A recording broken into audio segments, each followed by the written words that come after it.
और निर्मला नामक पति पत्नी रहते थे। कुमार सब्जियों को उगा के उन्हें बेचता था। उसी गांव के सरहदों में एक बड़े से पेड़ पर एक भयानक भूत रहती थी। उस भूत को साइकिल बहुत पसंद होने के कारण रात के समय में सभी के सो जाने के बाद वो साइकिल की बेल को मारते हुए, साइकिल को चलाते हुए उस पूरे गांव का सैर करती थी। और सुबह होते ही वो भूत उस साइकिल को पेड़ के नीचे लगा के पेड़ के ऊपर जाकर सो जाती थी।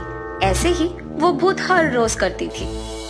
इसी कारण उस गांव में कोई भी रात के समय में बाहर आने के लिए बहुत डर जाता था। एक दिन सुबह के समय में जब वो भूत साइकिल को नीचे लगाकर पेड़ के ऊपर जाकर सोने लगती है, तो कुमार उसकी सब्जियां लेके उसी तरफ से चलते हुए वापस घर जाता है और रास्ते में उस पेड़ के नीचे एक साइकिल को देखता है। अरे, ये साइकिल किसका है? यहाँ तो कोई नहीं है।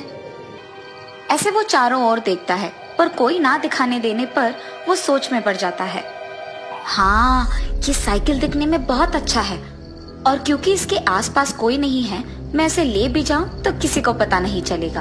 और इतना ही नहीं, अब से मुझे सब्जी बेचने के लिए दूर दूर तक चल के जाने की कोई जरूरत नहीं है।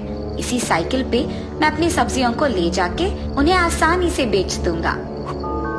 ये सोचकर वो खुशी खुशी उस साइकिल को चलाते हुए उसके घर जाता है। इतने में सोते हुए भूत जाग जाती है और उसकी साइकिल को पेड़ के नीचे ना देख वो हैरान रह जाती है। अरे, इसी पेड़ के नीचे तो रखा था मैंने साइकिल को, अब तो यहाँ नहीं है। शायद कोई मेरे सोते समय में इस साइकिल को चुरा ले गया। कुछ भी करके मुझे जानना ही होगा कि मेरे साइकिल को कौन ले गया। और वो भूत उस गांव में जाकर उसकी साइकिल के लिए ढूंढने लगती है। इतने में उसे एक आदमी उसकी साइकिल को पकड़े हुए दिखता है। निर्मला, निर्मला। जी आई। निर्मला, आज मैं सब्जियों को बेच के जब घर आ रहा था तो मुझे रास्ते में ये साइकिल मिला। देखो ये साइकिल कितना सुंदर है। सुनिए, आपकी ये आदत कब छूटेगी? जो भी रास्ते में मिलता है बस उठा के लेके आते हैं। कम से कम इस बार आप इस साइकिल को गांव के मुखिया को देकर आ जाएंगे, बस। निर्मला, मैंने ये साइकिल किसी से नहीं चुराया और इतना ही नहीं, इस साइकिल के मामले में तुम मुझसे कुछ नहीं कहोगी। ये मुझे मिला है तो ये मेरा ही होगा। ये कह के वो घर के अंदर चला जाता है। मेरी मनपसंद साइकिल को चुराने की इस आदमी की इतनी हिम्मत, और इतना ही नहीं, उसको उसकी गलती का एहसास होकर भी कह रहा है कि ये साइकिल उसका है। इसको तो मैं सबक सिखा के ही रहूंगी। ये फैसला करके वो भूत उसी के घर के पास रहने लगती है। अगली सुबह वो नींद से जागकर सब्जियां बेचने के लिए सब्जियों की टोकरी को साइकिल पे लगा के उस साइकिल को चलाते हुए जाते रहता है। इसने मेरी साइकिल को कैसे ले लिया? इसको चलाते वक्त ही मैं ऐसे डराऊंगी कि वो साइकिल को कभी छुएगा भी नहीं। उस भूत के उसको घूरने के कारण वो अचानक साइकिल के साथ हवा में तैरने लगता है। जमीन से ऊपर उठते हुए और सभी को छोटे बनते हुए देख कुमार आश्चर्यचकित हो जाता है। हाँ, ये क्या? मैं तो हवा में तैर रहा हूँ। बचाओ, कोई मुझे बचाओ! ऐसे जोर जोर से चिल्लाने लगता है। उसकी चीखें सुन जमीन पे चलते हुए सभी ऊपर की ओर देखते हैं और हवा में तैरते एक साइकिल और उस पे एक आदमी को देख वो आश्चर्यचकित हो जाते हैं। अरे वो देखो, एक आदमी हवा में साइकिल के साथ उड़ रहा है। लगता है कि वो कोई जादुई साइकिल है। अगर जादुई साइकिल है तो वो आदमी बचाने के लिए क्यों कह रहा है? अरे हाँ हाँ, ये सच है, चलो चलो उसे बचाते हैं। ये फैसला करके गांव के सारे लोग उसी साइकिल का पीछा करते हैं। गांव वालों को साइकिल का पीछा करते हुए देख भूत उस साइकिल को वापस जमीन पे डाल देती है और तुरंत एक झटके में कुमार उस साइकिल से नीचे उतर जाता है। अरे वाह कुमार, तुम्हारा तो जादुई साइकिल है यार। कहाँ खरीदा तुमने ये साइकिल? ये तो हवा में तैरती है।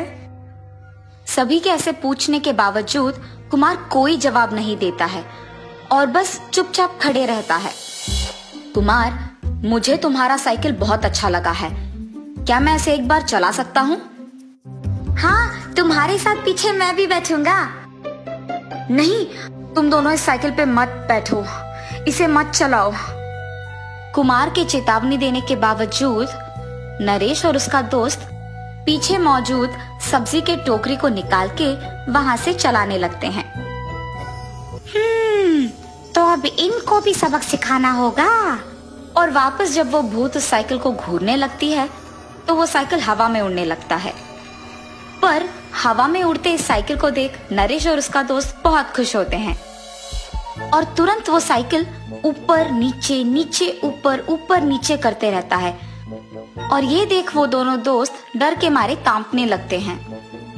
अरे, ये साइकिल क्यों ऊपर नीचे हो रहा है? पता नहीं यार, मुझे भी बहुत डर लग रहा है। ऐसे ही ऊपर नीचे होगा तो हम नीचे गिर जाएंगे। हमें साइकिल को जोर से पकड़ना होगा, कस के पकड़ो साइकिल को। ये सोचकर वो दोनों साइकिल को कसकर पकड़ते हैं। बचाओ, हमें बचाओ, ये साइकिल तो ऊपर नीचे हो रहा है, लगता है कि हम गिर जाएंगे। ऐसे जोर जोर से चिल्लाते हैं। नीचे मौजूद गांव वाले ये सब को देखकर बहुत डरने लगते हैं और उस साइकिल को ऊपर नीचे होते हुए देख उसके पीछे जाते हैं। वो साइकिल ऐसे ही ऊपर नीचे होते हुए आखिरकार उस गांव के सरहदों में रहे उस पेड़ के पास जाकर रुकती है। साइकिल के रुकते ही वो दोनों साइकिल उतर जाते हैं। हाय भगवान, शुक्र है कि हम दोनों सही सलामत है। उस आदमी के चेतावनी देने के बावजूद हमने इस साइकिल चढ़ा। हमें वो नहीं करना था। आइंदा हम इस साइकिल को कभी नहीं चढ़ेंगे। और हमें ये जानना है कि इस आदमी को ये साइकिल मिला कहाँ। नरेश की ये बात वही मौजूद गांव के मुखिया सुनते हैं। कुमार, तुम्हें ये साइकिल कहाँ मिला है? सच सच बोलो, ये साइकिल हवा में क्यों उड़ रहा है? गांव के मुखिया के ऐसे पूछने पर कुम्हार उन्हें सब कुछ सच बता देता है। रात के समय में एक भयानक भूत साइकिल को चलाते हुए और बैल को मारते हुए सैर करती रहती है। शायद ये साइकिल उसी भूत का है, इसीलिए ये साइकिल हवा में उड़ रहा है और सभी को डरा रहा है। हाँ, ये साइकिल एक भयानक भूत का है। मुझे इस साइकिल को लाना ही नहीं था। इसे मैं जब से लाया हूँ एक पल का चैन भी नहीं है। आइंदा कभी ऐसे रास्ते पे मिले हुए चीजों को मैं घर नहीं लेके आऊंगा। मुझे माफ कीजिए साहब, इस साइकिल को मैं वहीं रख दूंगा जहां मुझे ये मिली है। ये कह के कुमार उस साइकिल को उसी पेड़ के नीचे लगा देता है। वहीं से गुजर रहे एक साधु जब इन सबको एक जगह इकट्ठे देखते हैं तो उनकी बातें सुनते हैं। तुम लोगों को उस भूत की फिक्र करने की कोई जरूरत नहीं है और उस साइकिल को भी यहाँ से ले जा सकते हो। साधु की इन बातों को सुन के भूत को बहुत गुस्सा आता है और वो गुस्से में उनके पास जाती है। तुम होते कौन हो मेरे साइकिल के बारे में बात करने वाले? तब वो साधु उनकी शक्तियों से उस भूत को एक पेड़ के रूप में बदल देते हैं। भूत को पेड़ के रूप में बदलते हुए देख गांव वाले सारे खुश हो जाते हैं और तब से आराम से जीने लगते हैं।